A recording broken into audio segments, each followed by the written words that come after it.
بسم اللہ الرحمن الرحیم۔ السلام علیکم ورحمۃ اللہ وبرکاتہ۔ عابد راجہ چینل کی طرف سے آج میں اپنے دوستوں کو رسول اللہ صلی اللہ علیہ وآلہ وسلم کا ایک بہت ہی پیارا فرمان بتاؤں گا۔ رسول اللہ صلی اللہ علیہ وآلہ وسلم سے پوچھا گیا سب سے افضل انسان کون ہے؟ آپ صلی اللہ علیہ وآلہ وسلم نے ارشاد فرمایا، ہر وہ شخص جو دل کا صاف اور زبان کا سچا ہو۔ رسول اللہ صلی اللہ علیہ وآلہ وسلم سے پوچھا گیا سب سے افضل انسان کون ہے؟ آپ صلی اللہ علیہ وآلہ وسلم نے ارشاد فرمایا، ہر وہ شخص جو دل کا صاف اور زبان کا سچا ہو۔ ابن ماجہ میں یہ موجود ہے۔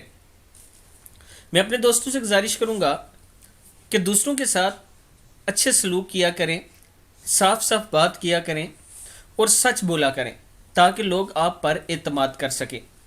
اس ویڈیو کو آپ دوستوں نے آگے ضرور شیئر کرنا ہے۔ السلام علیکم ورحمۃ اللہ وبرکاتہ۔